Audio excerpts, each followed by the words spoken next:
All right, so welcome to episode 19 of the Rainier Strength Pod. If you don't already recognize my guest, I suggest you do a little digging into the powerlifting archives of what a legend is in this game. I am with Luke Edwards with a 1020 multiply squat, 705 multiply bench, and an 840 multiply deadlift, giving him a 2475 multiply total. Luke is the definition of determination, and we're going to hear a lot on his backstory, his numbers, and his journey through Westside. Luke, how are you doing, man? Doing great, man. Thank you for the opportunity to do this. Absolutely, dude.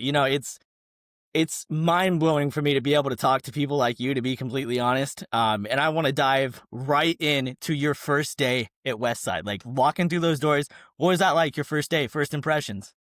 Well, the first day I came as a visitor, and it was a Friday, and I remember Chuck was in the back warming up, and it's the first time I ever seen Chuck Vogelpohl, and it was like he had this aura around him. It was just, and watching him squat, man, it was just something that I don't know. It was so captivating, and it was just so impressive and fast. And it was like, man, I want to be that dude.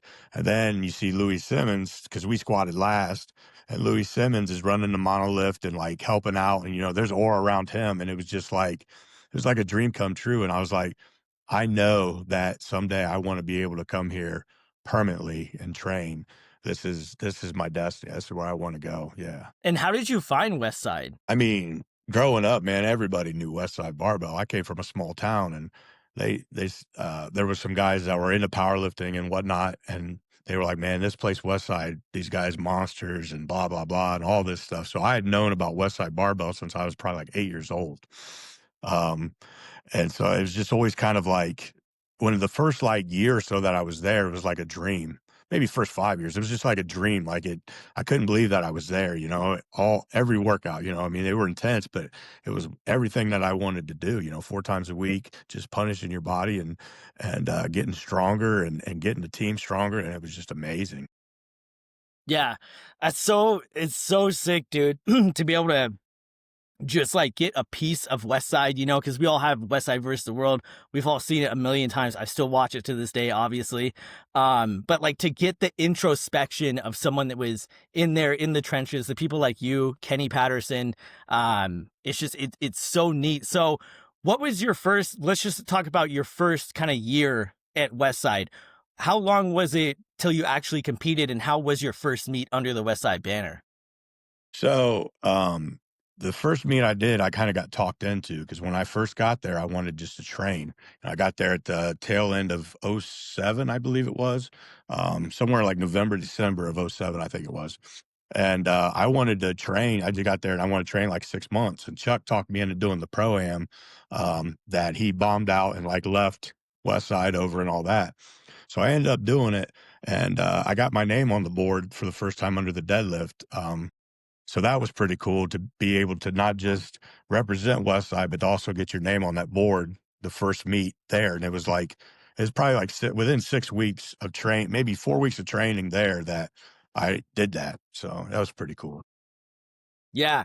And there was a lot of talk about, the intensity, the environment, the rivalries. You had Kenny and George. And then outside of that, just in the sport, you had like Kennelly and Mendelsohn. Would you say that kind of your rival or someone that you were always looking to kind of beat or challenge was Greg Panora? Great Panora, 100%. Yeah. That's the guy I always wanted to beat. I didn't like nothing about the guy. I read about him about a year prior. And when I was training in Indiana before I moved to Columbus, I was like, well, Greg's probably doing this many sets, so I'm going to do one or two, maybe three more. And it always ticked me off when I got there, too, because like I did everything I was supposed to do, eat the way I was supposed to, drink all the water you're supposed to, blah, blah, blah, blah, blah. Didn't go out and party and this and that. Greg was kind of like, he'd show up late, stretch a little bit, and he'd still beat me on stuff. And it just irritated me so much. I just wanted to beat him so bad. It was a really like we were kind of like like best of friends, but biggest rivals too. It was really weird because we became good friends through that, But like through that though, I feel like even though I never beat Greg, I feel like it helped push his world record because I was pushing him, so much further. So I really think that was, something that I was able to help him with. And was there a time like because Westside seems like one of those gym where like it's a earn your stripes type of thing. Was there a Mhm. time throughout your tenure there where you felt like okay, I belong here, like I am becoming kind of one of the standard bearers here? I mean, when I first walked in, like, there's guys that telling stories they had to load plates and all this stuff. I never had to do any of that. Louis never He never talked trash to me. He never did. All he did one time was kick the guy out, and he said, "If you ever quit training hard, you'll be the same one." That's all he said. But like, he never, he never like. Guys said that he was. I think they kind of thought that Louis was scared of me a little bit. He thought I was crazy and a serial killer, and he always said I drove a semi and would duct tape him and this and that. And I don't know what he was thinking, but he never gave me trash. But like, I showed up and I worked hard and I was strong. Like I wasn't the guy that I trained with, my mentor, Gabe Daniels in Indiana, got me in such good shape before Westside. Westside was a breeze for me. Like we were doing way more hard work, conditioning wise, um, with Gabe. That when I got in there, man, the training, I was able to blow through the training. It was hard, but I was still able to keep up with the pace, keep up with like Chuck's pace and stuff like that, and not get broke down. So he definitely got me prepared for Westside more than anything. And who was the group primarily that you trained with? Was it like Chuck and those guys? So, yeah, I trained in the morning crew, and Chuck was there for about 6 weeks, maybe 8 weeks, and then he did the meet I just told you about, and, that's when he left, and, some guys went with him. Um, so, like, I trained with Greg. Jake Anderson was a good training partner. Um, he was my main when Greg left, and then, I think Jake that just got in there, he was my main training partner for probably a good 10 years, maybe longer. Um, and then, which he's an intense dude, very good training partner. And then I trained with Josh Conley and Shane Hammock for a while. Um, Shaq, if you remember Shaq, he was in the morning crew.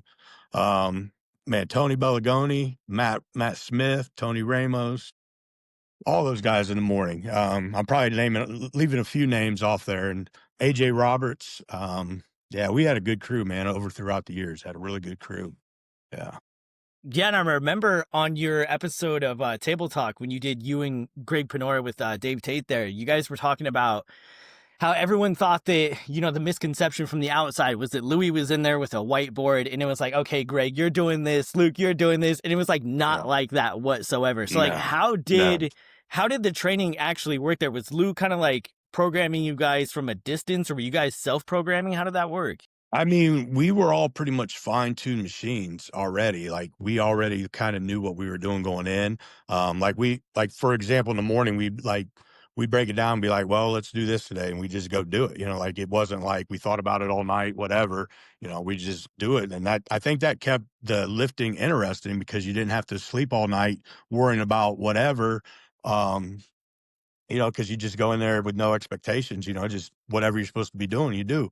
But no, Louis didn't have a whiteboard or anything like that. But he would oversee the training, but he was training himself, like, and he would watch the girls too. But I mean, because he knew like we wouldn't slack off on anything, um, the alpha dog's there, but all the other dogs are alpha dogs too, and they're trying to be the best. So they know what it takes to be the best.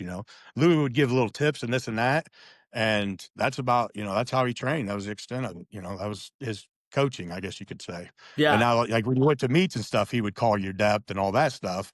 Um, but even though he never considered himself a coach, he taught me so much more about the strength game than I'd ever have known had I not met Louis. Like he's Yeah. just such an incredible mind for the game. Yeah, I would argue that almost nobody has had a larger impact on strength sports than Louie Simmons. I mean, the Yeah. guy was a genius. Yeah. To put it lightly. What would you say kind of like the best piece of advice that you got from Lou? What would you say that was? Mm. Well, I would say, huh, that's a hard one, man. That's a hard one. He had a lot of famous little quotes he threw out there. Him saying the answers are always in the gym. Uh, that one sticks out. Um, and like, i- if you're hurt or you need to train, or the gym's a great way to to to handle life. To handle depression, to handle anything. So I think in that's not always you might not always be at your top of your strength game, but to go in there and still push yourself, even if you're sick or if you're not feeling good, it's way better. It's a better answer than you not doing anything and then your body just falling apart. Yeah. Yeah, and I'm gonna say it right now. I don't think anyone knows better about, physical adversity than someone like you. I mean, it's covered briefly in the documentary, your health issues. And one of the things that really stood out to me, at least in the documentary, was when you talked about how you took pride in holding a full-time job throughout all of Yeah. this, throughout all the health issues, throughout the meets, throughout all the bullshit. You held a full-time job and you held yourself as a man. You held down business. And like, in a day and age where responsibility is always scapegoated onto something or someone else, it's never my fault. That trait is so admirable, and the scarcity of it today is like, it's terrible. So take me through, like, how did your health issues start? When was kind of the inception of that? So I would cut for meats. I used to wrestle, so I was pretty good at cutting weight and this and that. And I tried cutting to 242s, and the lowest I could get was like 257. I mean, I was sauning like an hour and a half, like longer than ever, and the weight wasn't coming off. And then I went in and I just ate like a little bit and weighed like 275. I was putting on this water and I couldn't get it off. And so then I went into the doctor and they did lab results and all that. And then I had a biopsy and they said I was in stage 2 kidney failure at 25, I believe it was. Yeah. So then fast forward a little bit, I go to Columbus and I'm still in stage 2 kidney failure. I could either sit at home, feel sorry for myself, and eventually get sick and say I've done nothing, or I can just ride this full tilt and do the best I can do. So that's what I did. Uh, I sped up the process, I'm sure, but I ended up going in stage 5 renal failure at 28, about 28 and a half. And then I was transplanted at 29 the first time. Yeah. I refused dialysis the first time. I probably shouldn't have, but I did. I held it was like about a year, and I was still peeing, and with the Lasix and stuff, I was able to not retain any fluids. Nowadays, I couldn't do that, but um, yeah. So that was already pretty scary. I remember when my nephrologist, and he was an awesome guy, ran triathlons and stuff, and he called me, and he was like, "What are you doing, man? Like, you've got to get this done." Like, and I didn't do it. And thankfully, I was transplanted the first time, and that lasted about 2.5 years, and then that failed, and then I went on dialysis for the first time. I went from so I was about a lean 240, and then all of a sudden when my kidney failed, I went up to like 320 pounds, and it was just water, and it was so painful. I'd still go to work. I was on light duty at the time, and like to go up a flight of stairs, it'd bring like tears in my eyes. I'd have to like my knees were like footballs, and it was so painful. But anyways, then I started dialysis. I was put on like 80, 90 pounds of fluid, maybe 100, and it was bad. And then finally, slowly, it started coming off, slowly coming off, and I was on that dialysis for about I'd say close to over 2 years, 2.5 years, and I was able to get another transplant, and that one worked really good. And I had that for about 3.5 years, and then it failed, and I went into dialysis, and I started doing home dialysis this past time that I was on dialysis, and that's where I did it 4 times a week instead of the standard 3 times. And then, by the grace of God, I was able to get my third kidney. And what's crazy is this kidney's been the healthiest kidney out of the first two right from the beginning. Like, and just celebrated my third kidney anniversary in August, and my labs are still like the creatinine's still under 2. It's still in the ones, and like that's huge for me because I was never in the ones in the 2 previous kidneys. So to be able to be in the ones and still maintain that is just, I mean, it's been a dream come true. Yeah. And to train through that is just, I mean, I can't even really, I can't properly articulate it because, like, nowadays you have guys that it's like, well, I had a bad day. I got a case of the Mondays. I'm sad, so I'm not gonna go to the gym. You know what I mean? It's crazy, dude. Yeah. It's Playing it's playing victim. Yeah, dude, it's wild. Yeah. And Yes. So I'll tell you that my schedule when I was on dialysis is still working if you want to hear it. absolutely. We would train Monday, Wednesday, Fridays, Saturdays at Westside or Sundays. So Monday would be my I'd train and then I'd work and then I'd have dialysis on Tuesday. And then I'd go to work because dialysis took like 5 hours. So that'd be all my morning. I have to get up like super early. I'd get off at like 10:30. I get to bed about 11:30 at night and I have to be up at like 4:30 to go do dialysis and then come home, pack, and go to work. And then the next day I would train and then work, and then the next day would be dialysis on Thursday and then the Friday train and then Saturday dialysis. And then I would train after that or train on Sunday. And that's what the whole week for like 3 years, it was like that function. And then, like, I work corrections, so I could get froze over too. So there were times when I would have to work, like there would be a Monday, let's say I would work 16 and 17 hours straight, go into dialysis, and then have to go back to work. Not get any sleep at all. Yeah. That's that's insane. And I mean, dialysis, for those that don't know, is a hellacious process. I mean, Yes. it leaves you Yes. feeling pretty terrible. Well, they say it's like your body goes through like running a marathon or a half marathon is what it feels like doing a dialysis treatment. So anybody can imagine running 13 or 26 miles, the pounding it would take on your body for that. That's what you go through each treatment of dialysis. So yeah, Yeah. and like when I was at the clinic and stuff, man, I'd be next to people that like had their feet missing and like gangrene stuff, and like they'd be puking, and it was horrible, man. It's a rough place to be. I don't wish it on anybody. And where did this iron mindset even come from? Like, I mean, to have that type of mentality to drive on through that is so rare. Where is this just something inside you, something you developed over time? I don't know. I mean, I guess it's just when your back's up against the wall, what are you gonna do? Like, you gonna fight or you gonna cower down? And I'm not one to want to cower down to much. So, like I chose to fight, and right or wrong or whatever. I mean, I feel like it still gave me a zest for life, kept me alive, you know.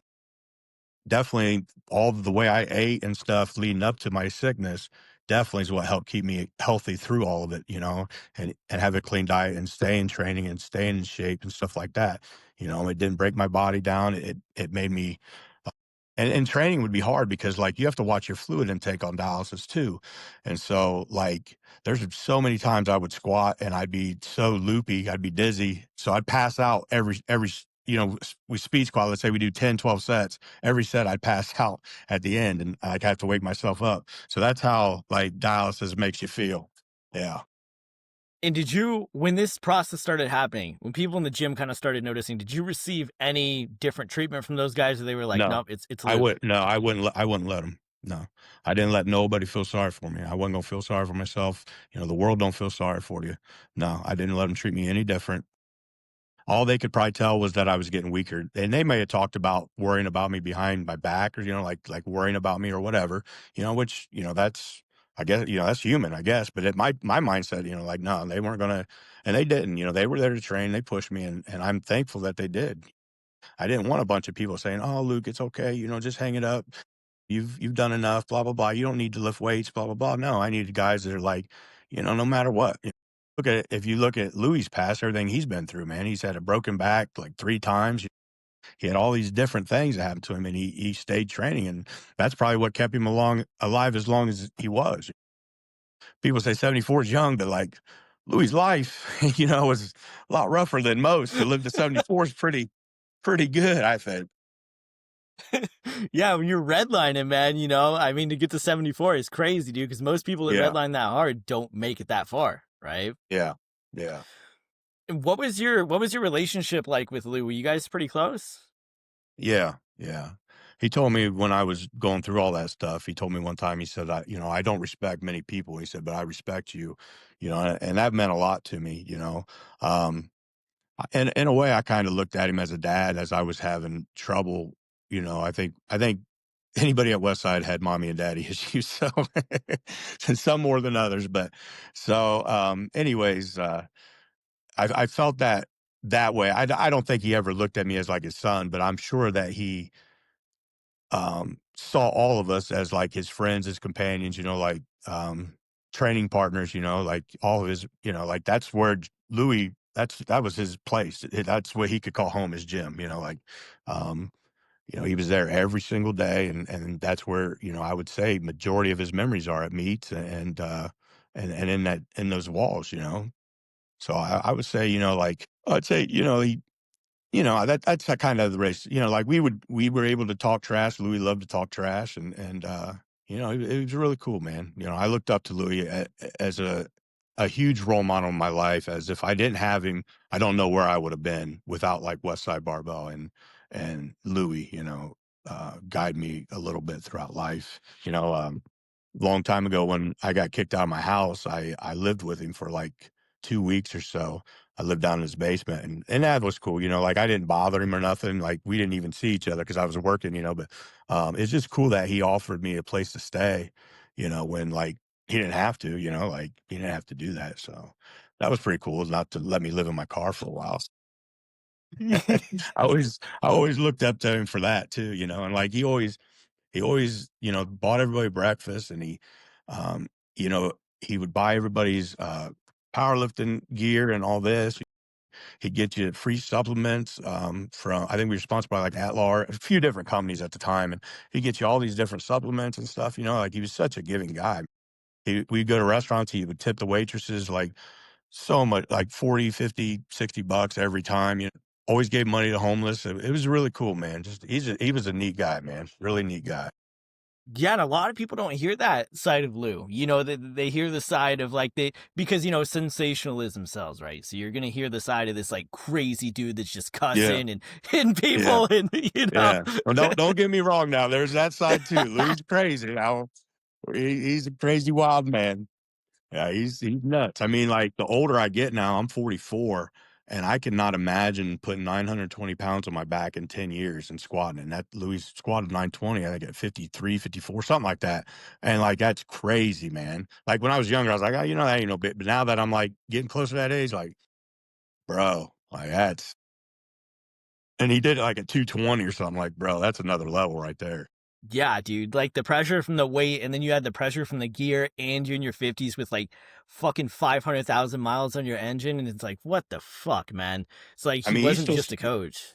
yeah, he still squatted like over seven. The last meet he was able to complete was the Luke Edwards benefit meet. They were raising money for my first coming transplant, and that was probably 2012. I think that was the last time he made it through a meet, and he squatted like I think he squatted 700, maybe more.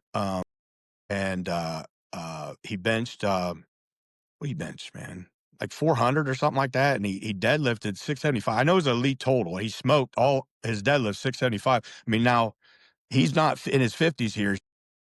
He's probably 67 at this point, maybe 65 at this point. You know what I mean? Yeah, this isn't a 50-year-old Louis. This is a 60 mid 60-year-old Louis right here. And that's yeah. I think I know he squatted 7. I can't remember if it was more than that. And then it's been so long now, and I'm pretty sure he benched over 4. It was whatever elite was. And then I know he pulled 675 for sure. And he could have pulled 7. I mean, he pulled 675 like an empty bar, and that was his third attempt. Pretty crazy. Dude, that's insane, man. That's like fucking man. That's fucking crazy. And one thing Yeah. also that Westside is known for is like you do have. I mean, you had excellent lifters all around, right? Especially like with the bench press with George Halbert and Kenny Patterson. I mean, geez, man, Mike Wolf even. But a lot of people look at the squat, right? Especially from like the inception of Matt Dimmel and when he came Hmm. along, right? And then you Hmm. have like Chuck Vogelpaul. I guess. What made you guys so proficient in the squat? Like, what made you guys absolutely just massive at that lift? I think it was the box squats and all the band tension we would use, all the chain tension. Yeah, I mean that had a huge carryover in all our lifts. I mean in all our lifts, but it really helped the squat. Doing all that band tension and stuff. Like we would do some, and like our monoliths has like these huge 2x4s too for the bands. Like it didn't just like this, just a monolift. I mean, there's band tension on it, and yeah, I think it was just all the little bars that he had, all the different, safety specialty bars that he had. And the way we waved it and the way we trained with it is just, I think that's why everybody's squat was able just to be huge, you know? Yeah. Yeah, and the environment playing a big factor too. And with the Yeah. environment, when I was talking to Kenny Patterson, he was talking about like the mental warfare that would go on Yeah. there.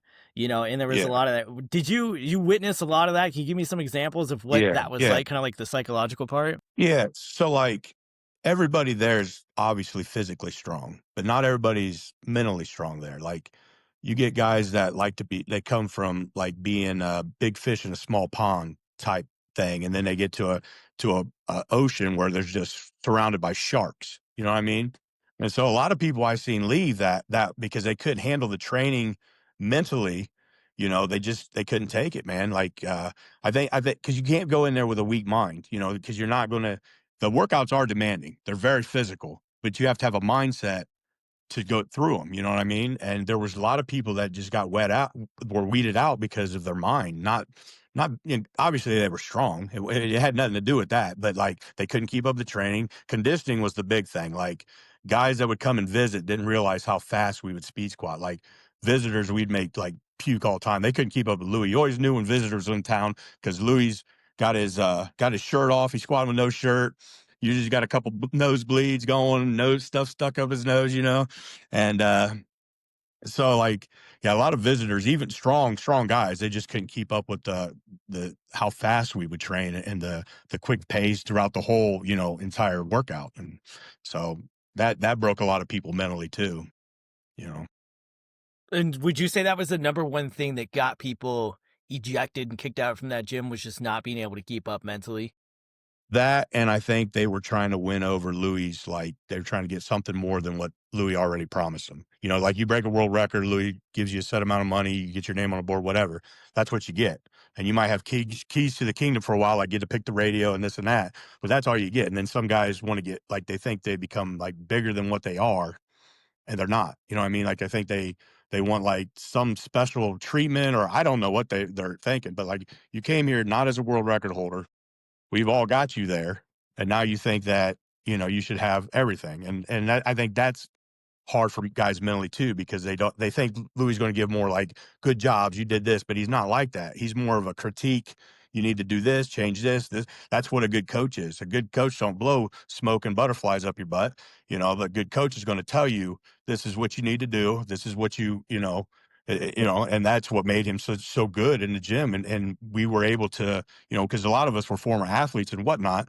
So, athletes I've found as coaching pick it up a lot faster than what like a normal person does. So we were already, in the game pretty deep. So like he would say something and it would make sense, and you just went and did it, and usually, it worked. And like Yeah. if you wanted to try your own thing, he would let you, but that's where like friction would happen, because he let you do your own thing if you want to try something. And then if it worked, great. But if it didn't, Louis gonna be the first one to tell you did blah blah blah blah blah. And then guys didn't like that either. So yeah. Yeah, it almost sounds like, once you break a world record, some guys got more of a sense of entitlement, Yes. Yes. in Yes. that aspect. Yeah. Instead of trying to, and instead of having that hunger mindset of like, okay, let's get better, even better. It's more like, I'm the king. You guys should like, bow down to me a little bit. And I seen that a little bit with egos and stuff getting fluffed up, but like I said, they usually took off too, like it just, it's the mental thing. I told a lifter a while back, maybe 3 or 4 years ago now, I said 95% of it's mental. And she looked at me like I was crazy.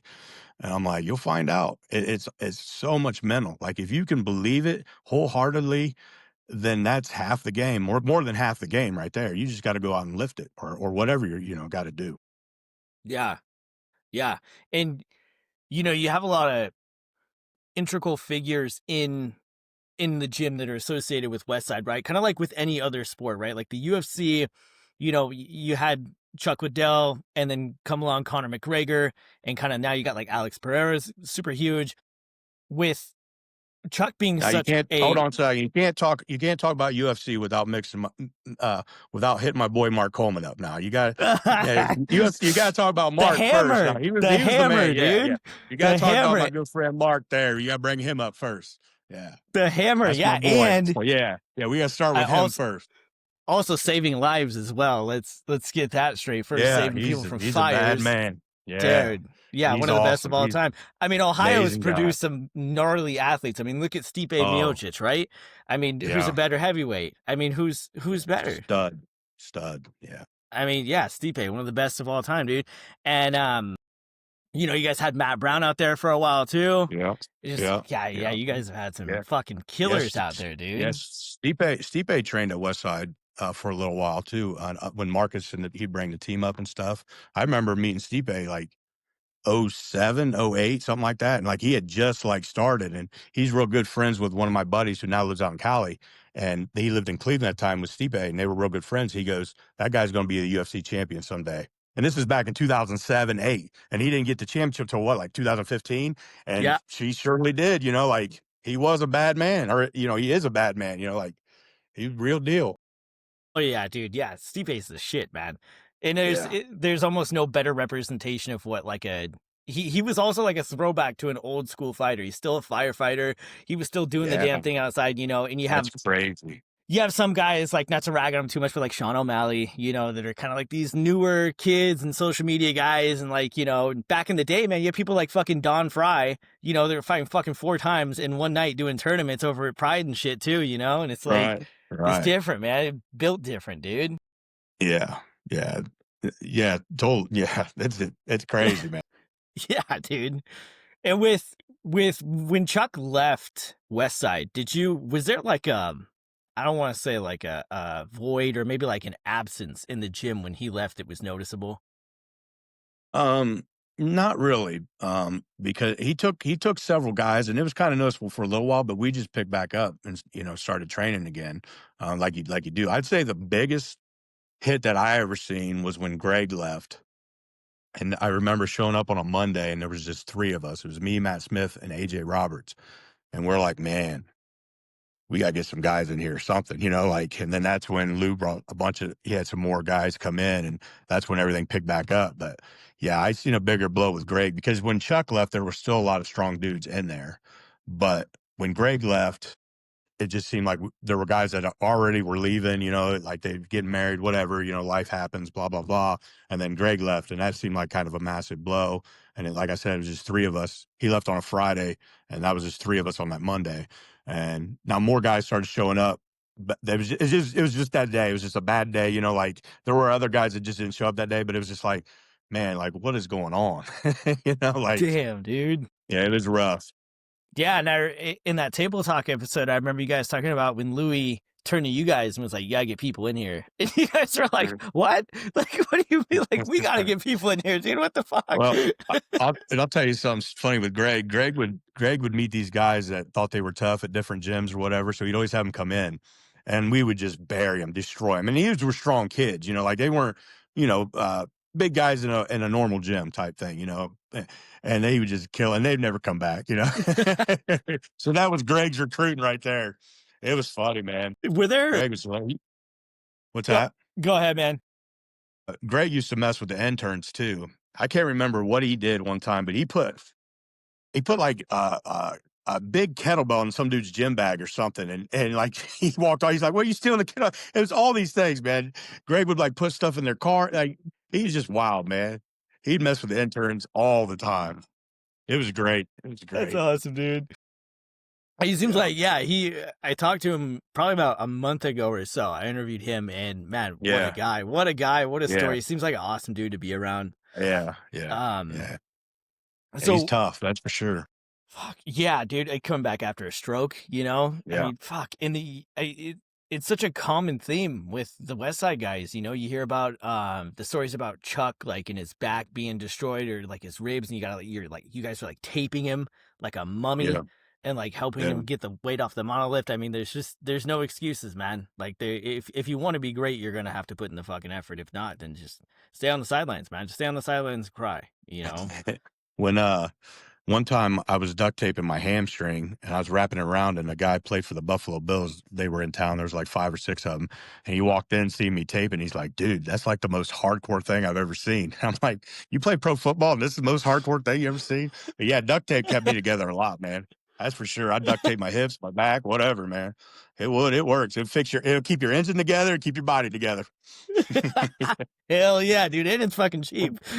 Yeah, Hell of a lot cheaper than a exactly. physical therapist, I'll tell you that much. Yeah, that's for sure. That's for sure. And when you guys, so when you started getting into the equipment, because I know that um there's a lot of lore about you guys not really training in the equipment so much. Mhm. That being kind of one of the Achilles heels is you'd show up to the meet and then, the technique with the equipment is kind of a little bit different. So you get in the equipment, it's like fish out of water. So for you, when you started getting into the equipment in these meets, was that something real foreign to you or did you take to it pretty easily? No, I think that was probably more of the older guys. Like we didn't get a bench shirt a lot, but it was every 4 to 6 weeks we were getting in it. So we were working it a lot more than the guys before us. Um, we did definitely build up our raw strength a lot. We did train a lot of raw, but yeah, I mean, mostly we would put on briefs a lot of times. We would take a free squat every once in a while in gear, like on a Monday or a Friday. Um, so we were more familiar, I think, than the guys prior to us, like the Dave Tates and Kenny Pattersons and that group. Um, Gear was more advanced at the time when we came in, so you had to be a little more. You had to work with it a little more, like um, it's just what it was, because it was a Yeah, lot dude. more tighter, double ply as opposed to like whatever they had single ply or whatever. It's a big difference, big Oh, adapt yeah. function, Yeah.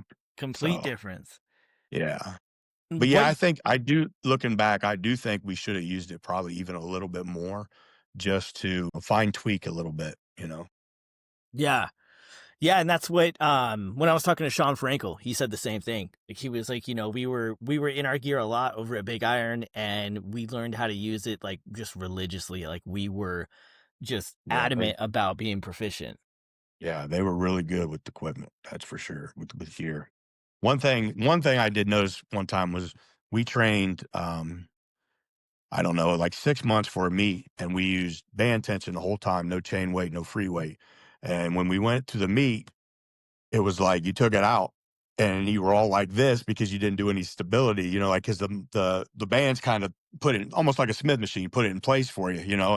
So that was a mistake there. Is don't train with bands for 6 straight months and then go to a meet.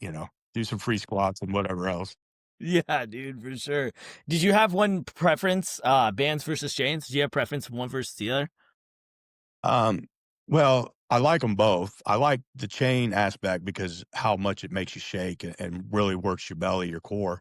But I mean, nothing gets you as strong as the bands. To get that explosion out of the hole, nothing gets as strong as bands.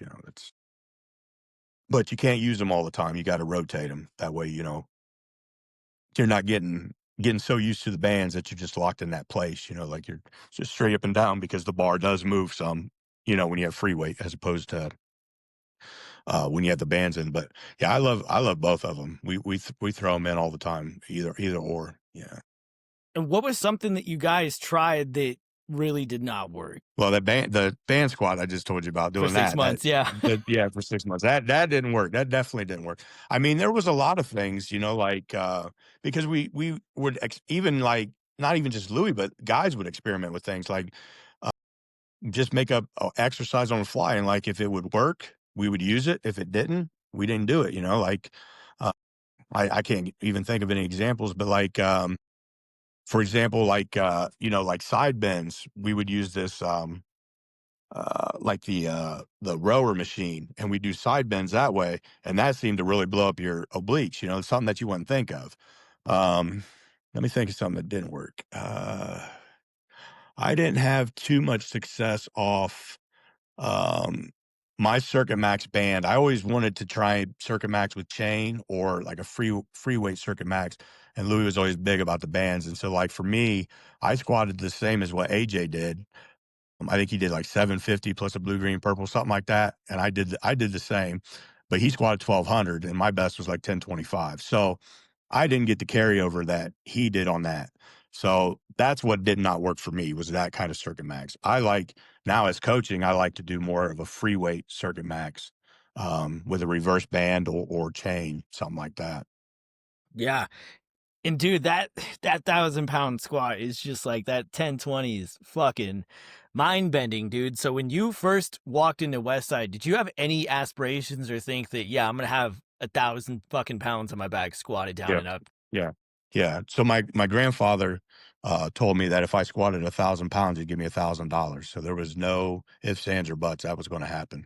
Not really for the money, but I wanted to make my grandfather proud. And it was cool because he handed me a check and he had a great big smile on his face. And and that was the biggest gift. I probably squatted 1,000 or more. I'd say maybe 7, 8 times in the meet, something like that overall. So, yeah, and then my best was 10:25 at 242, and then I bombed in the bench on that. It was which was crazy because my deadlift was so strong then, man, I wonder what I could have pulled. I was definitely over 840 at the time in my deadlift, and I really sincerely think I could have done close to 9 at that time, but should have took a token bench, but my shirt blew out on the 3rd attempt. I mean, it was the best grooved one, and it just blew out, sounded like a shotgun, and scared my mom. She's never come to a meet again, and yeah, and that was it, and I was just thinking, "Man, I can't deadlift." All I wanted to do was deadlift. So, yeah, it kinda sucked. Dude, that's crazy. I can imagine just like a horrified mother in the audience watching her son's bench shirt just sound like a shotgun blast, thinking that Yeah. that's Oh, all it's your loud muscles just too. Yeah. ripping. Yeah, that's what she was thinking. She thought the shotgun blast was my body, not the shirt.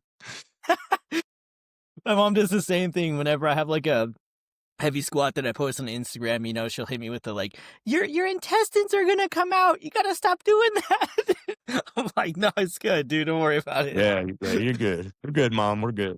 Yeah.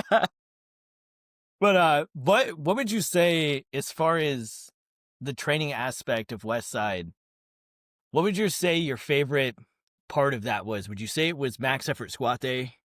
Something that you look Um, forward to every week? Like, damn, like for me right now, it's every Friday when I go to the gym, I throw on the shirt. And for me, every Friday, I'm like, motherfucker, let's go. Like I get pretty stoked. So for you, what is that for you?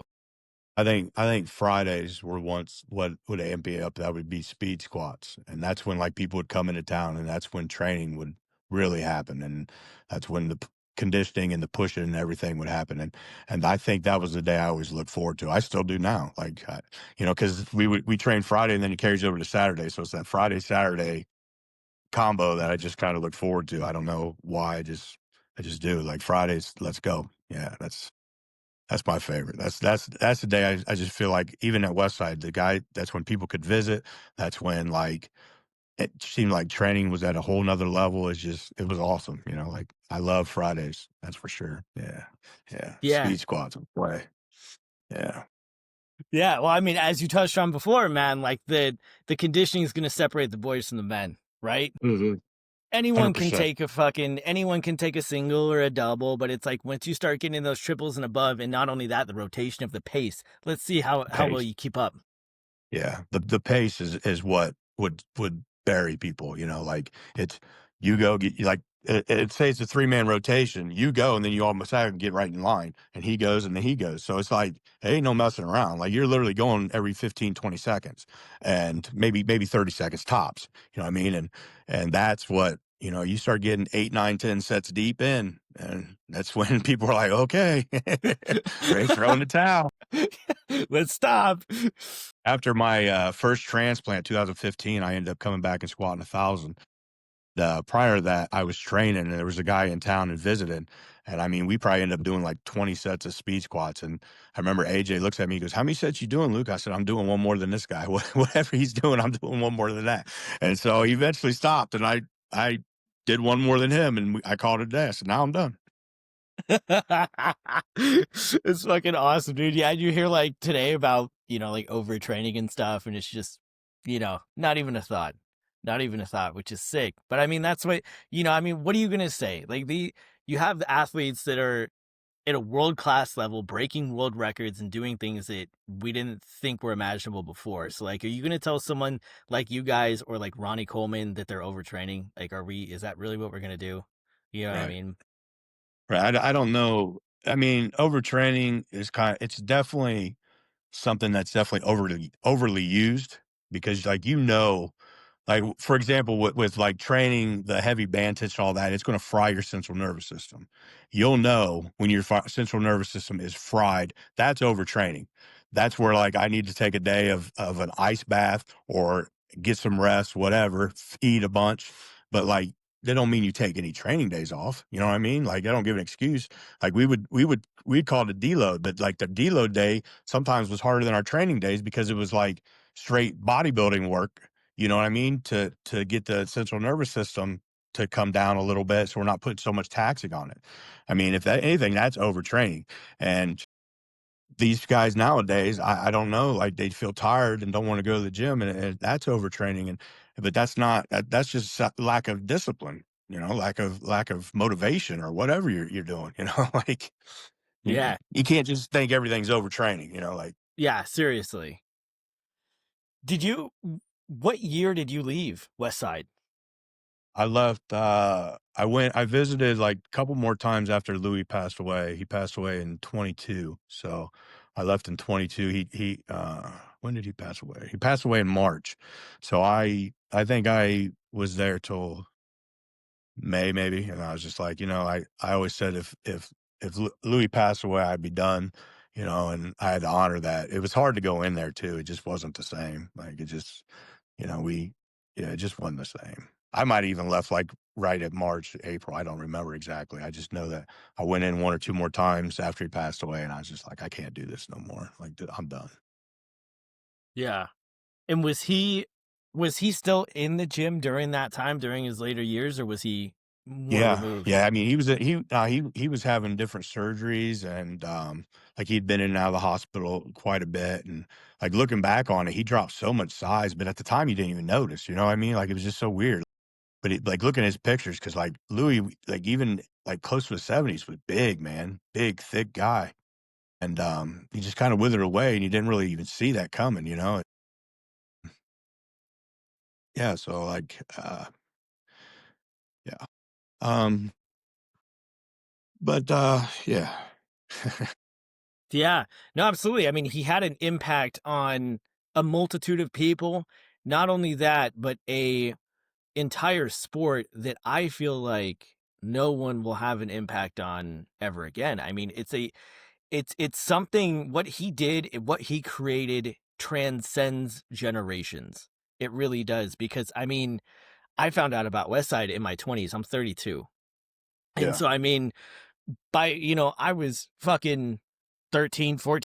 I'll tell you one thing about Louis. In a room full of alphas, and it don't matter what fitness alphas in there, what person, Louis is the main alpha at all times, and everybody would come to Louis and like they would gravitate toward him for his wisdom. It don't matter who was beside any strength coach in the world. You could bring any of them, and they did come. And Lou was the top dog, always, always. Like in a room full of alphas, Lou was the top alpha, 100%. Yeah, he ran the show. He was a man's man, that's for sure. Yeah. Yeah, and then you hear the in the documentary when he had the botched surgery, and he had an allergic reaction to the anesthesia, and like he's not sleeping more than like a few hours a night. And it's like and to go and put up the weights that he did in his 50s and then in his 60s, despite these ailments that would take anyone else out and leave him on the couch forever, is Yeah. crazy. That's insane. Yeah, he's a different person. Lou was definitely the true definition of a leader. You know, like you say, like he didn't like being called a coach in this because he led from the front. You know, like he didn't put his athletes through something that he never did himself or wasn't doing right that time. You know, like he was in the mix with all of us. At 60 some years old, he was in the mix with all of us. 70, he was still in the mix with all. You know what I mean? Like it's just crazy to think about. But I think that being around those guys, being around younger guys, kept him younger. You know what I mean? Because like I feel that now I'm in my 40s. I have clients that are like in their 20s and a couple teenagers and whatnot, and they keep me, you know, feel like they get me motivated more and to try and get them stronger. You know what I mean? And it keeps me hungry. You know, it keeps me wanting to go. Yeah, absolutely, man. And he created also a lot of coaches, a lot of people that would eventually become coaches like yourself. So with your Yeah, training right now, do you do more in coach or in person coaching or like online type of coaching? I do both. I have in person and online. I like them both really. In person's probably the best, obviously, because it's in person. I get a feel for how we train and everything like that. But online, I mean, I've got a kid that we took his squat from 800 to 1070 squat easy in like under 2 years, and that he's an online client. His name's Scott Kikis, and he actually, I think he would have won the WPO had he gone. He was going to squat 11 plus, but then he had a hernia in his stomach, so he's got to get that repaired, which really is a big blow because I mean his squat, he's strong, man. He's a strong kid. Yeah.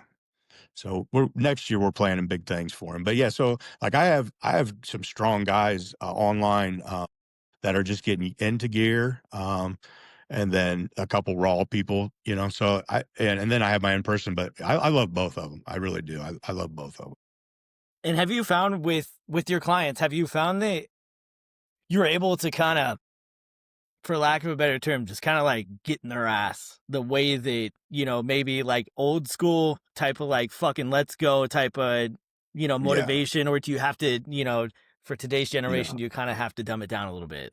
No, I'm not a skirting. I want my. I'm not going to sit here and say, "Oh, that was so great," and blah blah blah. Like if they don't have a good workout, I'll let them know. Like there's been a time that I felt like my lifters were sandbagging, which they were, and I just kicked them out. Like I was just like, "Go!" Like you guys clearly don't want to be here today. Go, and that's just kind of how I am. I'm an old school kind of guy. I found, I'm getting older. I grew up around guys that were older than me, the rough guys, a little rough around the edges type. And so that's just how I am. And I think that's probably why I kind of fit in at Westside because it's a rough around the edges type of gym. That's just, those are my people, man. I love people that I don't like boring people. Normal people are boring to me. So I like people that are exciting. They like to, you know, okay, make things more interesting, we'll say. Yep. Yeah, dude, for sure. And that's, I've been competing raw since 2016, and my first equip meet is in December.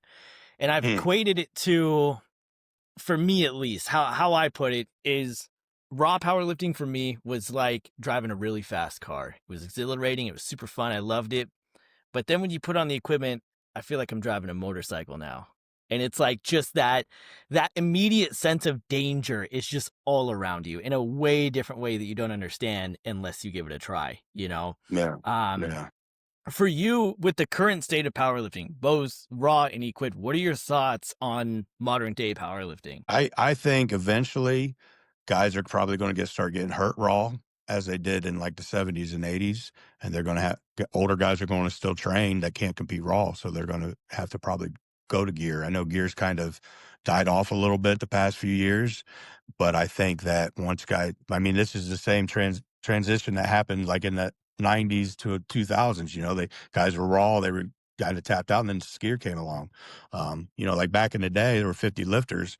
All of them were wearing gear. You know what I mean? That's just, there was no option back then, and raw really wasn't a thing. I remember I entered a raw meet and I think I was like the only one that lifted at it. Like it just wasn't a thing. And then, it came along and got big.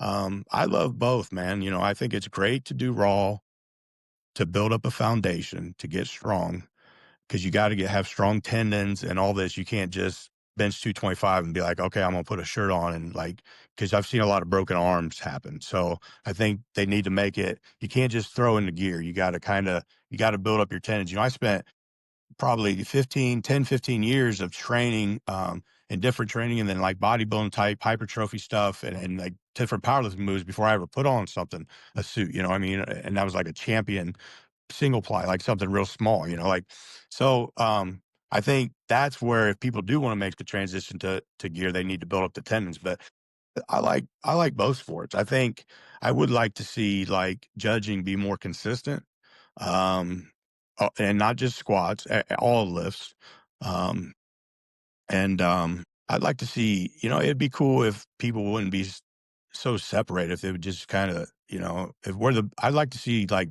the strongest guys compete against each other and not, doing different meets, like it used to be. Like, for example, in '06, I think it was in Vegas when I did nationals, on Saturday alone, it was 198s, 220s, and 242s.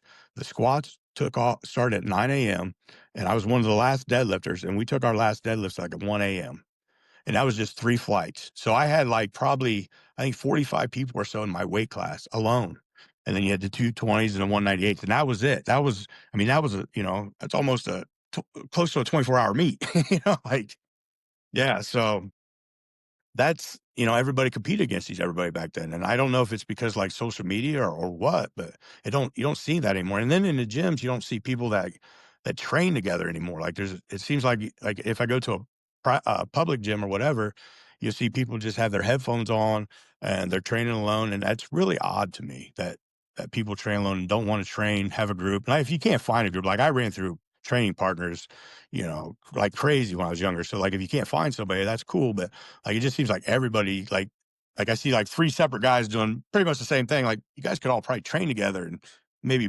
get a little more intense here and not take 10-minute breaks to, I don't know, do whatever on your thumbs, Yeah. play with your phone. Yeah.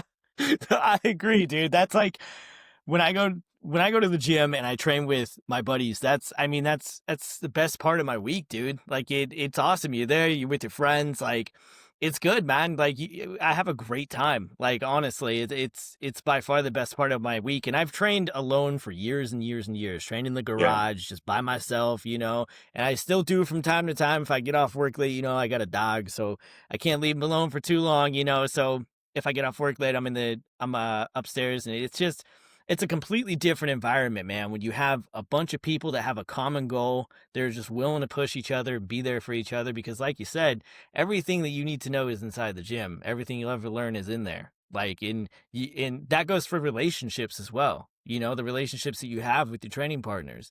You learn how yeah. to be there for each other. Well, that's the one that's crazy is, and this is advice for the younger guys is like, when coming up, like all you could think about is getting stronger, getting the team stronger, blah, blah, blah, your next meet, this and that. But when you look back on it, you don't think about the meet so much. You think about the journey. And it was all the guys that helped get you there and the guys you helped get there. And those are the memories you're going to remember more than the meets, your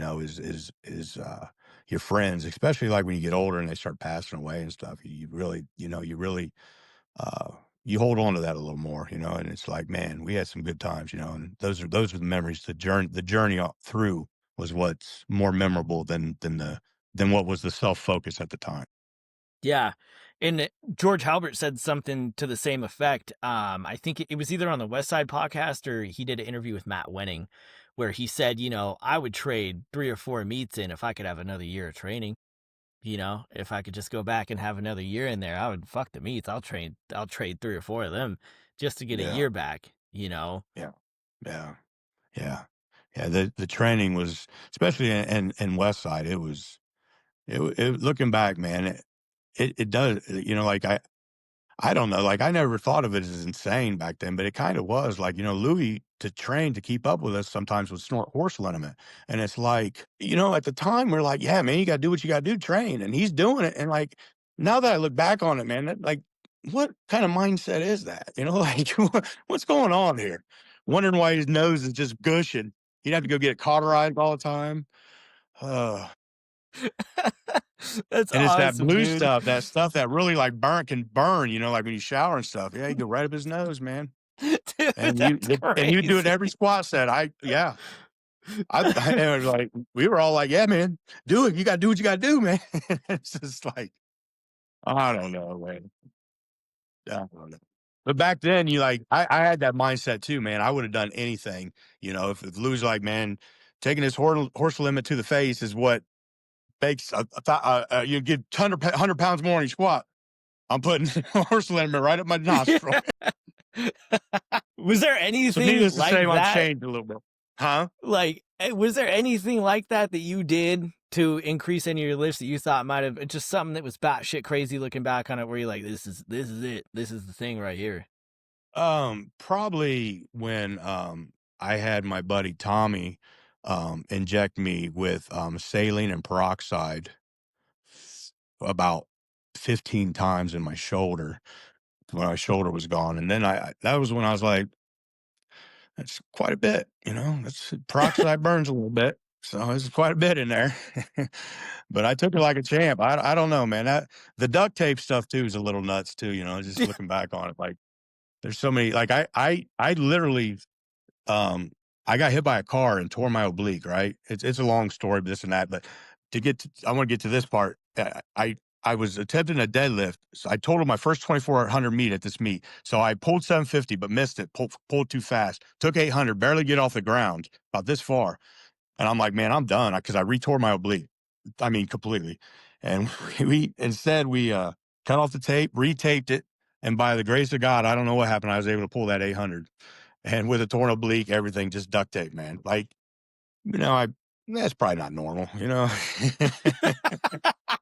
Dude, no, it's anything but normal. But that's exactly stuff like that is exactly what makes you guys so special. It makes you guys legends and withstand like the test of time, dude. Like seeing this guy walk up with fucking duct tape on his oblique. That you're not gonna go to the gym today because you had a bad day, you missed a meal. Like you're gonna Yeah. cry about it. Like Well, I remember when I tore my oblique, Louie had me lay on this dirty table, right? And he's like, pull your pants down some. And so I see him out of the corner of my eye because he's a spear chucker. He ain't to being nice. And he's like, I mean, he shoots it in like right in my like psoas. I mean, it's probably this far from my stuff, you know? And I like, he's pushing in. He's telling me, so after he did that, he's like, yeah, I did that to a girl one time and she shot it out. He said, I grabbed it in there and shot it right back in saline. But I mean, like, that's pretty crazy too. Like, what am I doing? I got this old man putting saline down in my psoas, but it helped. It worked. yeah. Yeah. Yeah. And like at the time you're like, yeah, this is normal, man. Like this is what we're doing. I mean, I was just like I just like you're not sort of pregnant with me, like you're either all in or you're all out. And so I was all in. If that's what it took, so be it. If Louis said it, let's do it. That's fucking awesome, Different dude. mindset back then, that's for sure. Yeah, that's dude, that's fucking awesome. What do you do? So today, obviously, the training is much different.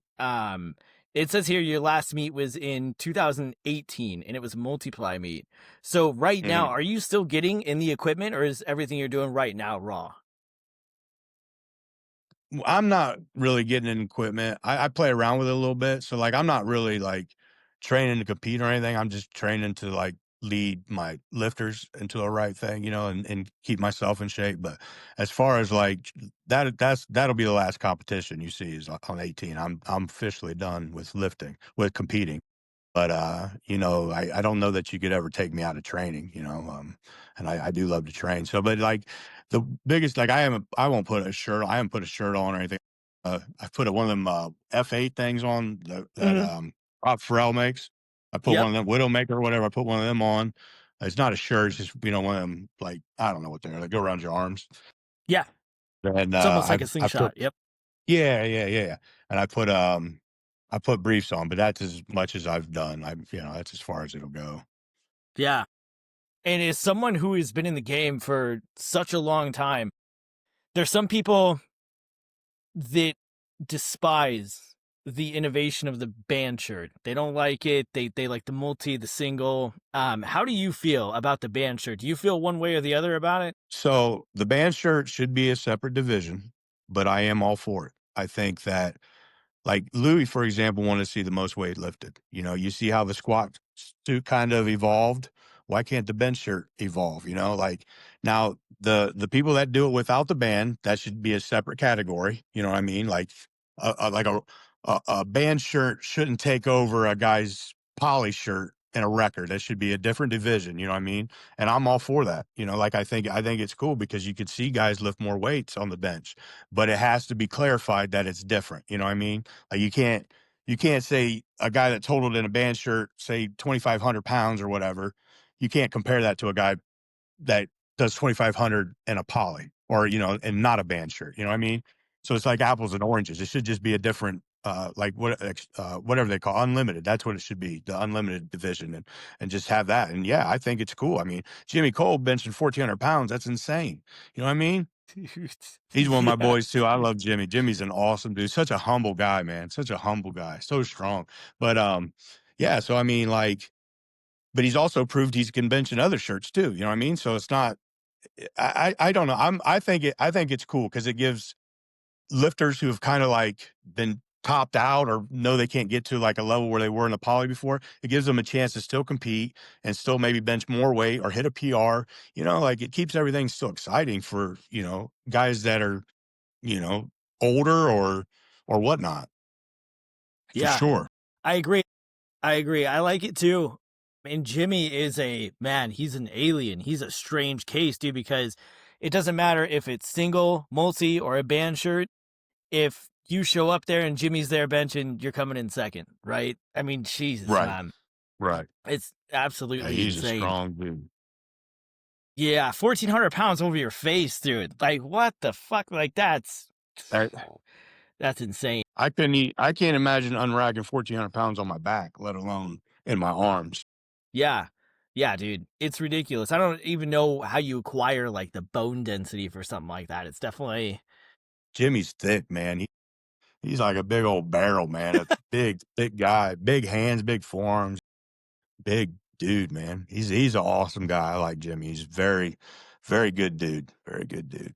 yeah. Yeah, and I think his accomplishments are just exceeding levels to where like he's pushing the sport as a whole to like new places. And it's so sick to see people like that, to see people do that. Kind of like when when you had like people racing toward the 800 bench, right? You had like Anthony Clark, you had Ryan Kennelly, Mendelson, all these guys that were racing toward that 800-pound bench. And then once Kennelly hit that after Clark got overturned, it was like then the stage was set, right? And it just kept going and going and going. Clark shouldn't have got overturned. Yeah, dude, Anthony Clark is That one of my favorite looks like a good lifters. bench to me, man. The 800 pound that Man, Anthony Clark did look like a good bench to me. dude, and his reverse grip, like what the fuck? Like, man, dude, strong as an ox. Another guy that was just looked like a barrel, man. That dude was Oh, giant. oh, he was huge. I think he's only like 5'8" too. Like just a huge human. Yeah, dude. Yeah, I remember Kenny Patterson. He was the biggest guy I've ever seen. And I was Yeah, like, yeah, dude, what yeah. the fuck? I bet. I never got to meet him, unfortunately. I think he passed away before I even got out of high school, but I would have loved to have met him. Man, huge guy. Huge Yeah, guy. fucking yeah, dude. No, Anthony Clarkson, man. I have like three right now, maybe four powerlifting USAs with like him on the cover. You know, I buy him up all the Nice. time, dude. I have so many powerlifting USAs. They're all over eBay. I'm fucking snatching them up all the time. I fucking love it, dude. I love it. Um, Yeah. but yeah, dude. So I was also gonna ask, for the time that you were in Westside, did you have, I don't want to say an era that was your favorite, but do you have like a time period where you had the certain amount of training partners or like it was like this was my prime and this was the prime for Westside while I was there? Well, I mean, my favorite years were before I got sick. So when I got there in '07 to 10, those were my favorite years because I was able to be as strong as get as strong as possible, without any real setbacks. So those were always going to be my favorite years. But I mean, there were times, man, like after Greg had left and stuff, and like it'd be me and Jake, and then Chuck came back, and it'd be me, Jake, and Chuck putting in work, man. And it was so great. It's like, man, I wish I would have had this 10 years ago. You know what I mean? But we were still getting after it, and it was awesome and it was great. And like I think Chuck, me and Jake trained for about 4 years, maybe a little more, and then I got sick and I kind of just fell off. I wasn't showing. I mean, it really took a hit on me mentally the second time on dialysis, and it was a rough ride for me. Um, I blew out my back and got hooked on pain pills. It's a big long mess, but um, yeah, that it was really awesome to be able to train with them guys for 4 years. And like Jake, he's a monster. He pushes hard and such a good dude too. Good morals. And Chuck, man, I mean, and that whose dream isn't that to train with Chuck? Like that's a dream come true, man. Yeah. So they were great groups to train with. They were great guys, man. And I've been blessed to train with a whole bunch of different guys. Jake Norman's one. He pulled nine. He was our first 900 puller at Westside, or maybe second. But he was like 6'8", and he was able to like his lockout was at his kneecap. So like, or below that, I don't know. He had the longest wingspan I ever seen, but. great lifter, great dude. There's so many others, man. I can't even. Yeah. So I've enjoyed it throughout. You looking back, man. I was just so blessed to be able to be there for 15 years. 15 years of of my, I guess you could say my prime years or whatever. And it was pretty awesome, looking back to be able, even though like I had a rough ride, but like looking back, man, it was so awesome to be able to train with those guys and that push and the intensity and everything. Yeah. And when someone gets kicked out of Westside or someone leaves Westside, were the people that were still there incentivized to like not communicate with them? Was it one of those type of situations, or it didn't matter? No, it wasn't. It was never personal. Like if Louis kicked you out, it wasn't personal. It's just whatever. You didn't have what it took or whatever. Like it wasn't like, oh, we're never going to talk to you again or whatever. And I mean, some of the guys, they wore their welcome out and but majority of them no. Like some of the guys when they get kicked out, like one of the guys, Shane Hammock, when he got kicked out, I took him out to eat. And like, we talked about like his future and stuff and whatnot. So like, that never affected anything personal. Yeah. And would you say that if it weren't for powerlifting, with all the issues with your kidneys and all the health issues there, would you say that powerlifting essentially kind of saved you in a way? That's a tough one. I would say that powerlifting kept me from getting in any trouble. The gyms kept me from ever becoming a criminal. For example, and this isn't something to like be proud of or anything.